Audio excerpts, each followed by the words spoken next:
Greetings and salutations everyone, Nero here, and welcome back to Let's Play Final Fantasy. In the last episode, we defeated the Lich, the elemental fiend of Earth, and we helped save Melmond in this episode. Let's get out of here, because we're off to newer parts of the world. Yes, we shall be sailing away to a place known as Crescent Lake. It's located right there. Now let's see, we gotta go south and then to the west. So, let's get started.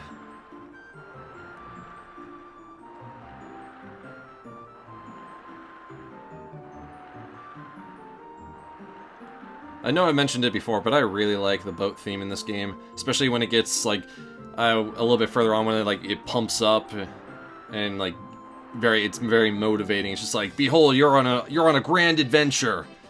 And that's one thing that I think that a lot of RPGs really do well, is that a lot of them have very nice soundtracks to help set the mood and to pump you up for battle, to give you a sense of real adventure, but also to have those quieter moments for either character development or just time in town or whatever the case may be.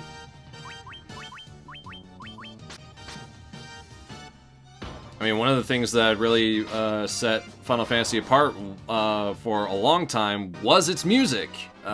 Just everyone knows that Nobuo Uematsu is an absolute master of the musical craft, and he has composed dozens of hundreds of amazing songs.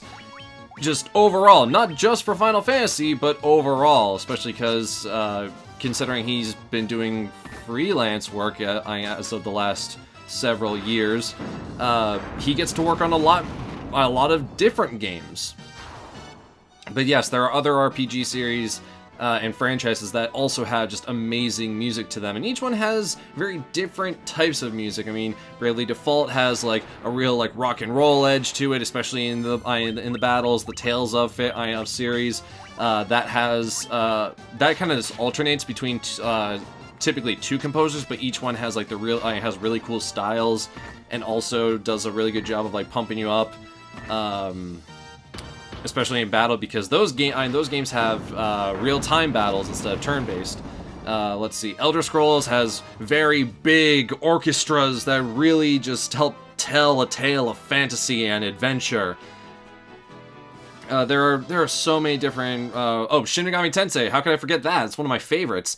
That has a lot of different styles to it, from big chants to really disturbing sounds to everything in between. From techno to a little bit of rock and roll to just a whole bunch of stuff. Persona is an extension of that amazing soundtrack, and just.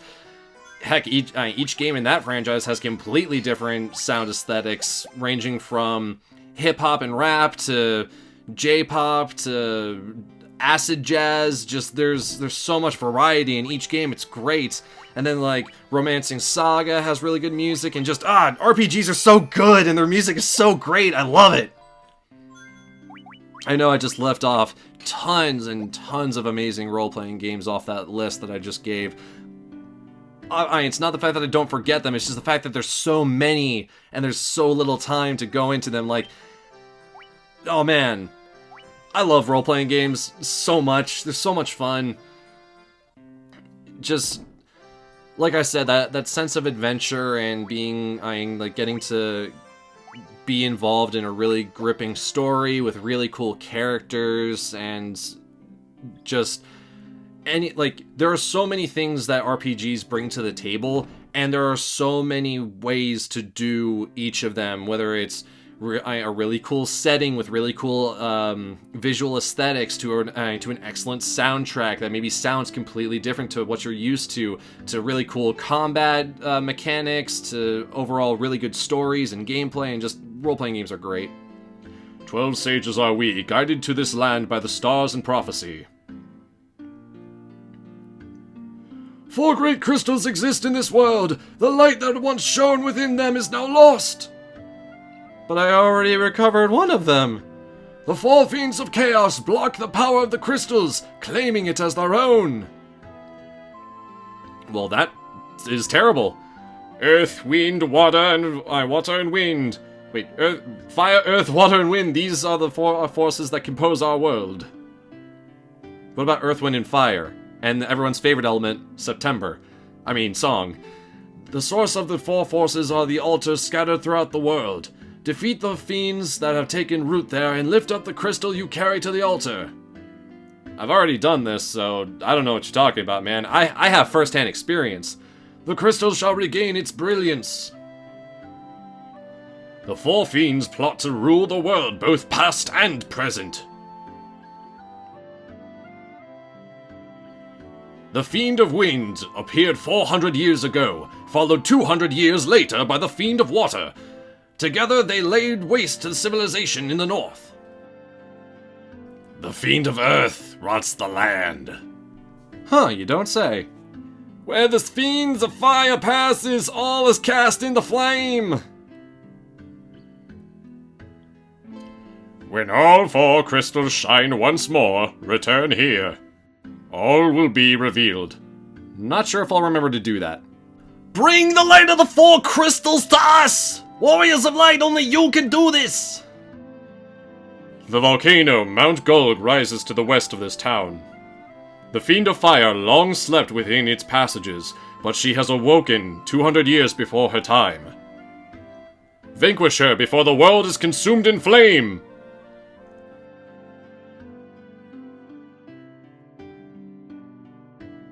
Well done, Warriors of Light! You have defeated the Fiend of Earth and restored the crystal's light! Well, thank you! Somebody finally appreciates us and what we're doing. Sadly, this has drawn the notice of the Fiend of Fire, who wants to murder you. Who was not to have been stirred for another 200 years. Take this canoe and go face the Fiend in Mount Gulg!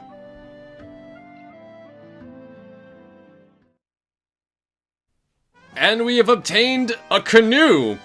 Alright, I'm just gonna hold this above my head and use this as a weapon. Just like the ship that we got before.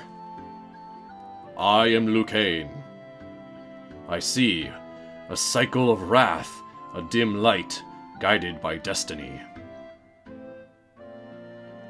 That about which our entire future revolves. Yeah, so that was Lucane. That's the dude who gave out the prophecy about the darkness and the world ending and the elements being in flux and such. Let's go ahead and stock up on some items here. Yeah, definitely getting some ethers would be nice. I don't want to have another situation where our magic users are unable to cast spells on the way out of a dungeon. Also, some high potions would be very helpful, just in case. Yeah, I think I'm pretty good to go. So yes, we now have a new mode of transportation, the canoe, which allows us to kind of like really quickly skip over certain areas instead of having to constantly walk on land. We can actually use the canoe in areas that are a little too shallow for our ship to cross. However, the good news is the fact that we always carry the canoe with us, so this basically allows us to basically walk anywhere that isn't a giant mountain or the edge of the ocean. Well, unless the ship is right there.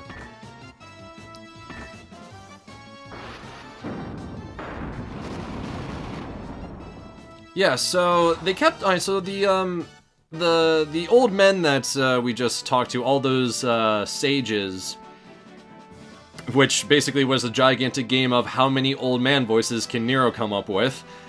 I think I did all right. Yeah, so they kept on this. So that was kind of one of those situations where it's not. Well, part of it is required. You need to get the canoe. But the other things that they were telling us about the four elemental fiends and the four elemental fiends of chaos, that's all a bunch of backstory stuff that isn't absolutely required, but it's nice to get filled in on a little bit of the lore of what's going on and kind of why it's a good idea for us to you know, save the day because the elements are in flux and we need the crystals that we carry in order to restore light to the actual crystals that are found in 4 different dungeons in the land. Now, they mentioned Mount Gulg and the elemental fiend of fire that resides there. We'll be taking care of that at a later point. Not right now, at a later point. Instead, we're going to be going to a different location, a different dungeon, in fact. It's a smaller one, but it is a really good idea to go there, well, just in general, because it's worth it. Trust me, it's worth it. It's definitely worth your while, and now would be a pretty good time to go and do so, because, I mean, you could go to Mount Gulg first. There's no problem in doing that. You could also go to where we're eventually going to be headed. You can go there first as well. First instead, I guess. Either way works because you're technically making progress in the overall game. One of them may not seem as apparent, which is the path that we're going first. It may not seem that apparent that you're making progress, but like I said, either way you go, either to Mount Gulg or to the dungeon we're going to called the Ice Cave, either way, you're going to be getting brand new weapons and equipment. You're going to be fighting stronger foes that will give you more experience, and also you're going to be making progress regardless. You're going to be getting levels, you're going to be getting armor, you're going to get something that relates to the overall plot. So either way you go, like I mentioned before, it's a really good idea to do both. Well, I mean, you have to do both eventually, but the order really doesn't matter. I like going to the Ice Cave first because it's a little bit more out of the way, but doing it first means that we don't have to come back later, which is a pretty good idea. Plus, the earlier that you do the Ice Cave, the earlier you'll be able to access something really special. Man, I know this game is 30 years old, but I don't want to spoil things. But at the same time, I really want to talk about some really cool things that come up later, but I can't do that because spoils. Hey man, I don't want to spoil the experience for people who haven't seen this game, and the very few number of you. Because, like I mentioned before, Final Fantasy has come out on so many different things, from your phone to the SNES, to the SNES, to the Game Boy Advance, to the Wonder Swan, to the PSP. I think it's on Steam now, maybe not. Just, yeah, like, this game is on so many things that even your toaster could play it, or your refrigerator. I don't know. Not actually, but still.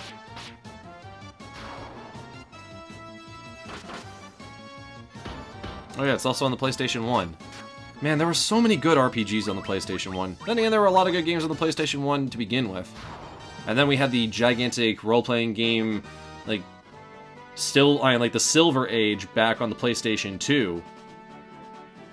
Because the Golden Age was on the Super Nintendo, and then the Silver Age, or the Second Age, I don't really know exactly which one is dubbed the other one or not, but titles are weird. But yeah, just 2 really good times for role-playing games. Super Nintendo, PlayStation 2.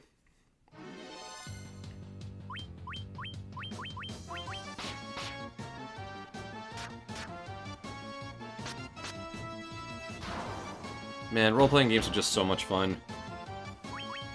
I guess that's just gonna be the theme of the episode, just RPGs are fun! But yeah, if you're an RPG fan and you haven't played Dungeons & Dragons yet, do so, because you owe it to yourself to experience that. Yes, I understand that sometimes it's really hard to find a dungeon master, or to become one if you and your friends want to play Dungeons & Dragons but don't really know where to start. My suggestion is just buy the necessary stuff you need. So basically the player's handbook, the monster manual, and the dungeon master's guide. Get those, and then just jump on in. That's all I can say. That you don't need to feel as if you're well, like with any skill, being a Dungeons and Dragons Dungeon Master and or a player is a skill that you will get better at with time.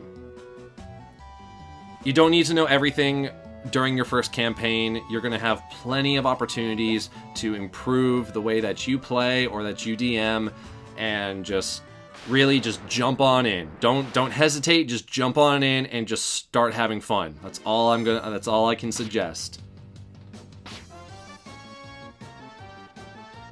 But yeah, Dungeons and Dragons, super duper fun. Really, really, really special game in my eyes. Anytime I can talk about Dungeons and Dragons with people, I take the opportunity to do so. And plus, the fact that it basically helped lay the groundwork for pretty much every other role-playing game ever past that point, it's really something special to see how not only Dungeons and Dragons has evolved over the years, but also how the earlier elements evolved into the role-playing games that we play on video game consoles. I mean, getting to pick a class for characters, getting together a party, healing magic versus damaging magic, buffs, all the different types of monsters that you'll see, just so much of role-playing games, no matter how inventive they are, do take inspiration from Dungeons and Dragons. And Dungeons and Dragons took inspiration from a lot of J.R.R. Tolkien stuff, you know, Lord of the Rings, stuff like that. I mean, really, you can name so many things, and you could trace back exactly how they're inspired by other sorts of media. For example, like, I'm a really huge fan of Shin Megami Tensei, and the Persona franchise that spun off of it. And Persona was kind of inspired by, well, it's inspired by actual Jungian psychology, and some of Persona was inspired by JoJo's Bizarre Adventure, which is one of my favorite manga and anime series. And JoJo's Bizarre Adventure was inspired by Fists of the North Star, and Fists of the North Star, which is another one of my favorites, was inspired by Mad Max. So you can slowly start to see that inspirations for things that we enjoy today go back decades to back to even before the actual property was initially released.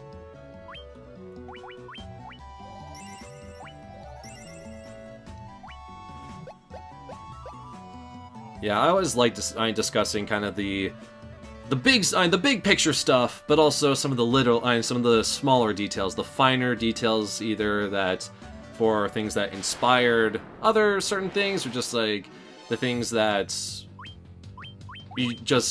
you might notice later on, maybe not the first time around, but later on. Just anytime I can see some of the big picture, when I can appreciate the big picture as well as the little details, I feel really good about myself, and being able to talk about both those criteria with other people is always really exciting.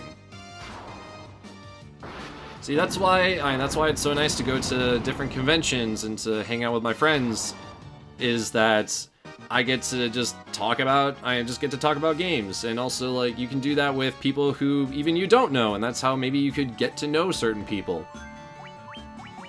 I mean, I can go to any retro video game store around my area, and I could just start talking about just practically any type of game, whether they're asking if I'm looking for something specific or not. I could just start up a conversation and be like, "Hey, have you ever played blank?" Or, "Hey, did you hear about the upcoming game blank?" So yeah, the Ice Cave. Getting back on topic. Oh, Dark Wizards. So yeah, the Ice Cave here is, what, 3 floors? Yeah, 3 floors. Really not too bad. Just keep an eye on, just make sure that you keep your party healthy, and keep them healthy in terms of both HP and also MP. And also, that item right there in the center, that kind of like gray, silverish, like, D8, I'll call it, that shape, that diamond, and that is the thing we're actually looking for, but I will definitely take that flame sword. That was a really good find, and I greatly appreciate that, especially because that's basically going to be my weapon of choice for at least a little while longer. For a bit of time, actually. It's really funny how in the ice cave you get a flame sword, and then but we also have to go to a volcano. So even though it's a really strong weapon, it may not be the best against fighting enemies that are fire type.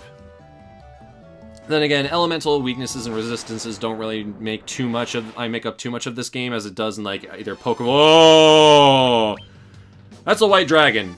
That is a white dragon. Oh boy. Yeah, elemental weaknesses and resistances don't make up too much of this game as much as it does in like Pokemon or Shin Megami Tensei. So don't worry too much. What you should be worrying about are white dragons. Well, dragons of any type, actually, in this game, and really just any Final Fantasy. Dragons are tough customers. Well, then again, dragons are pretty much tough customers in any form of fantasy. But it was guarding some really good equipment. I will take that happily.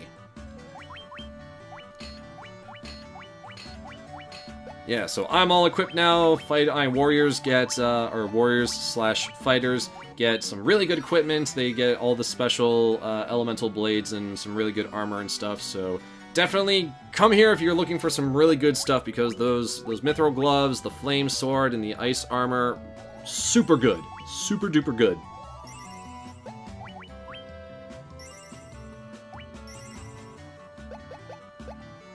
And we get to fight against White Dragon again. 2 White Dragons, what? You cheapskate, I came here expecting 1, and you lied to me. You are a liar. How dare you do this? You betrayed my trust. How could you do this game? Oh, that was a good amount of damage. Ugh. Oh, no, that is, ooh, boy. Use that fire, do it, do it, do it, do it, do it. Do all the damage. Nice job, Cyrus, you got rid of 1. And I got rid of the second one. We're good, we're good, we're good. Oh. No, that was also a good amount of experience and gil. Especially the gil, 4,000, delicious. Delicious, nutritious gold. Oh man, I wonder if gil is actually just those like chocolate coins. You know, the chocolate coins with like the kind of goldish wrapping around it to make it look like an actual coin? I love those things so much. Those things are delicious. Yes, I understand that it's just chocolate, but still though, like those little golden coins were always so great to get. Oh yeah, so another little mechanic there, as you can see, every time that we take a step or two on those on the like spiked floor, we take damage. And so, oh man, mind flayers, that's bad. That is actually really bad. Yeah, Mind Blast has the potential to paralyze everybody, and almost it did. It almost did paralyze everybody in the party.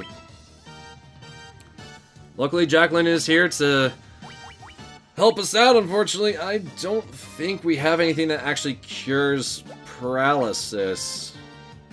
At least in terms of spells. No, doesn't look like I'm going to be able to cure that paralysis.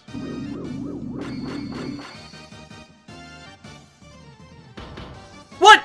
Wait, what? Why the heck? Why? How did? What?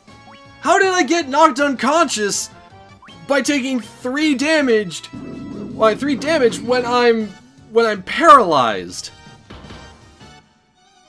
Like, I can totally understand that. Like, in certain RPGs, if you get hit by a physical attack while you are petrified or you're stoned, that would probably result in your body literally crumbling away. However, like, really? Paralysis? Paralysis equals a 1-hit KO when it comes to Mind Flayers? Like, what?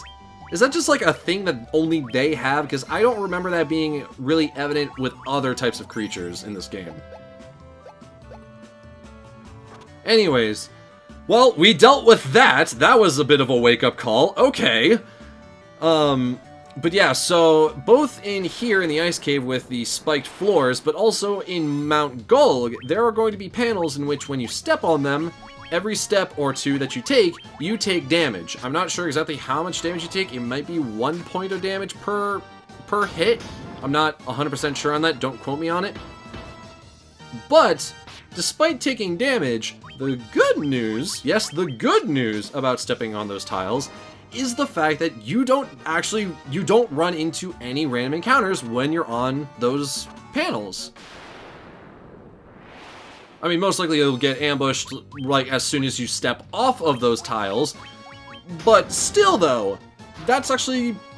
I appreciate that. I actually really appreciate that, because it would be a real kick in the teeth if you were just walking along, taking damage on hazardous terrain, only for you to immediately get into an encounter while on those tiles, because that wouldn't be good. No one would like that.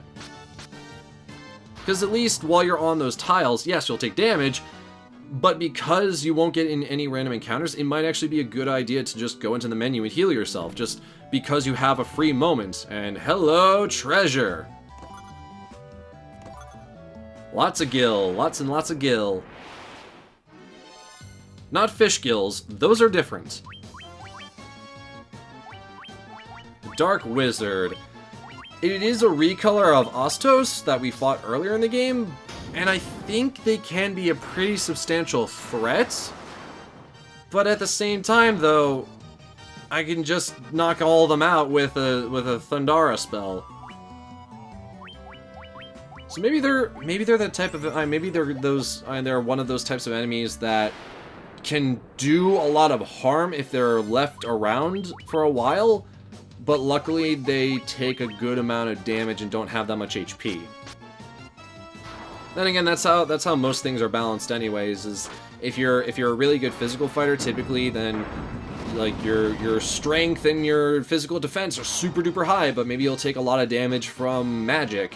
Or if you're like either a magic user or some kind of like speedy thief type, maybe you'll take a lot of damage from physical attacks, but you can either deal out a lot of magical damage, or you're really resistant to magical damage, or just the fact that you can deal a lot of damage anyways. Man, even you guys get Ice Storm? Well, that one wasn't nearly as bad as the White Dragons. Yeah, the White Dragons, oh boy. Then again, the damage that they do individually is low, but with a group of like 6 or 7 of them, all that damage would really add up, honestly. So, yeah,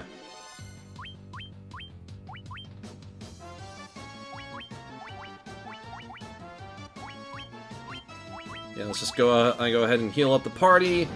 Deal with these blood bones. Oh yeah, weren't the... Oh wait, no. Those were blood skeletons in Castlevania, not blood bones. Really close, though. Yeah, the blood skeletons in Castlevania are the ones that, when you attack them, they just fall apart, but eventually they'll come back together. Man, those guys were even in the first Castlevania game, I think. Right? I'm pretty sure they were. They were definitely very apparent in later areas of later games, especially the Metroidvania ones. I remember dealing with quite a bit of handfuls of blood skeletons in Castlevania Symphony of the Night, and then also I think Dawn of Sorrow and Aria of Sorrow. Yeah, they're around. They're definitely around. In Final Fantasy, they're just stronger skeletons. Just slightly stronger skeletons, which really isn't that bad.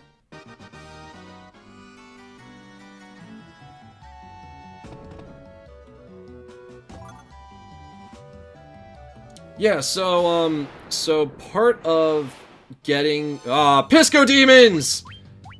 There are more of you, but we are stronger now, so let's see. Ha! One hit KO, take that. So yeah, getting the item that we're actually looking for does require you to kind of go up and down and all around in terms of the dungeon layout. And Final Fantasy 1 is definitely a game that I would recommend you, if you're going to play it, even one of the later versions, definitely have a map with you, like a world map. That would be really useful. I mean, later games actually just give you like the ability to use a world map, but definitely knowing what's in certain locations and also having dungeon maps is really helpful. So that's how I would recommend playing parts of... I'm playing a good chunk of Final Fantasy 1, if not the entire game. You're not necessarily missing out on too much if you don't go off of memory. Hey, 10,000 gil, nice.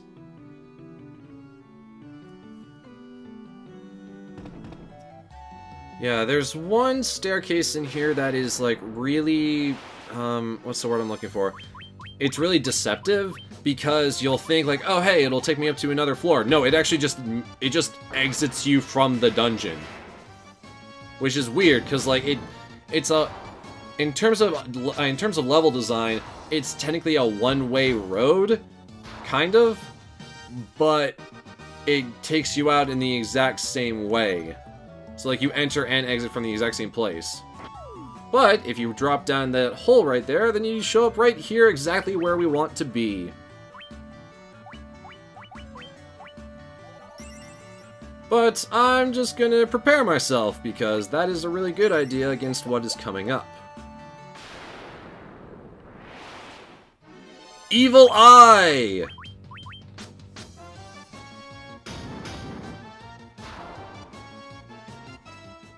I didn't even say anything about it other than its name, and it's already dead. But we have obtained the Levy Stone! The Levy Stone is a super essential item that you will want to get. I mean, you need to get it, but still, the earlier you can get it, the better. So definitely go ahead and grab it, because you'll want it and you'll need it. Also, fighting the Evil Eye, pretty good experience and gil, so, I mean, it's kind of weak, so why not just take a few moments to maybe do a little bit of level grinding here. I don't really need to level up that much, honestly.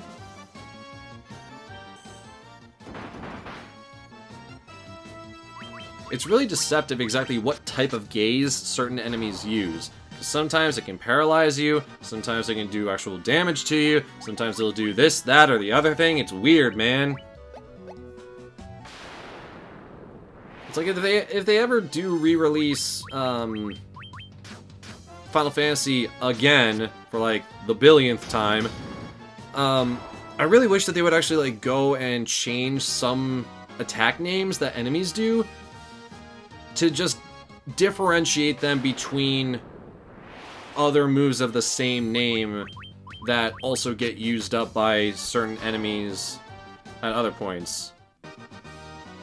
Because, I mean, like Gaze, for example, there are those enemies that are out on the open seas that, I think they're called Gazers. They use Gaze on you, and I think it just paralyzes you. Meanwhile, Evil Eye, it physically does, or it actually does damage to you, which is weird.